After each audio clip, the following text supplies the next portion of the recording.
आज हम जानेंगे कि क्यों धर्म के रास्ते पर चलना ज़रूरी है। पर उससे पहले अगर आपने अभी तक मेरा चैनल सब्सक्राइब नहीं किया है तो सब्सक्राइब बटन पर सबसे पहले जाकर क्लिक कर दें। युवाओं को अक्सर धर्म के नियम और कानून जंजीर की तरह लगते हैं। मन में अक्सर यह ख्याल आता है कि काश इन नियमों से आज़ाद हो पाएं। तो सुनते हैं एक कहानी जो एक द्वापर युग की घटना है और जानते हैं क्यों धर्म का रास्ता ही सबसे सही है। एक बार की बात है, ऋषि विश्वामित्र जंगल में तपस्या कर रहे थे। इंद्र को इस बात की चिंता हुई कि अगर ये ऋषि यूं ही तपस्या करते रहे तो पूरे विश्व को अपने वश में कर लेंगे, फिर मेरे रसपान का क्या महत्व रहेगा। यह सोचकर उन्होंने स्वर्ग की सबसे सुंदर अप्सरा मेनका को उनके समीप भेजा। मेनका ने ऋषि को रिझाने के लिए कई यत्न किए और अंत में वह कामयाब रही। ऋषि मेनका की सुंदरता पर मोहित हो गए और अपनी तपस्या को भूल गए। उन्होंने मेनका के साथ काफ़ी समय बिताया और मेनका ने एक सुंदर कन्या को जन्म दिया। मेनका कन्या को ऋषि के पास छोड़कर अपने वचन अनुसार वापस स्वर्गलोक चली गई। ऋषि को अपनी करनी पर बहुत पछतावा हुआ। वे अपनी पुत्री को अपने मित्र कणव को सौंपकर वापस तपस्या करने चले गए। पक्षियों से घिरे होने के कारण ऋषि कणव ने उसका नाम शकुंतला रखा।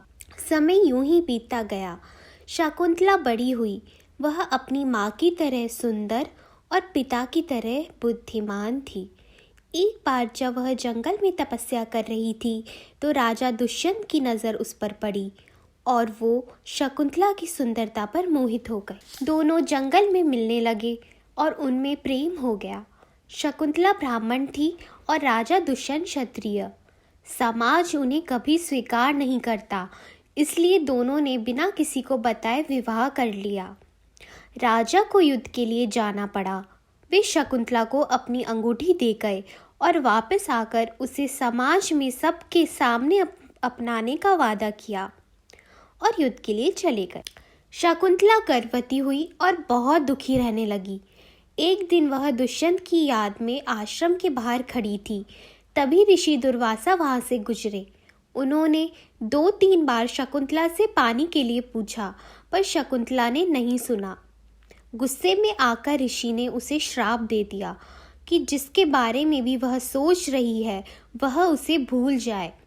यह सुनकर शकुंतला की सहेलियों ने ऋषि को सारी बात बता दी। दया में आकर ऋषि ने कहा कि मैं मेरा श्राप तो वापस नहीं ले सकता, पर अगर राजा शकुंतला और उसकी कोई यादगार वस्तु को देखेंगे तो उसे सब याद आ जाएगा।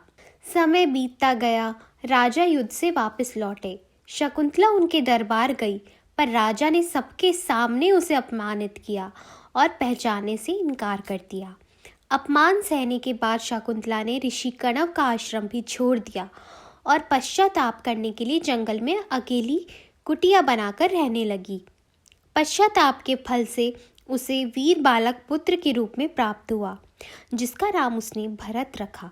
कुछ समय बाद एक मछुआरे को नदी में एक अंगूठी मिली। वह अंगूठी वही थी जो शकुंतला को दुष्यंत ने दी थी। मछुआरे ने वह अंगूठी राजा दुष्यंत को लाकर दी। वह अंगूठी देखकर दुष्यंत को सब याद आ गया। वह शकुंतला की खोज में निकला। उसने एक बच्चे को देखा जो शेर के दांत गिन रहा था। दुष्यंत ने उससे उसका परिचय पूछा तो उसने बताया कि उसकी माता का नाम शकुंतला है। दुष्यंत शकुंतला और भरत को लेकर अपने दरबार लौट आया। तो ये थी कहानी शकुंतला की। धर्म ग्रंथों का उद्देश्य हमें अच्छे कर्म सिखाना होता है।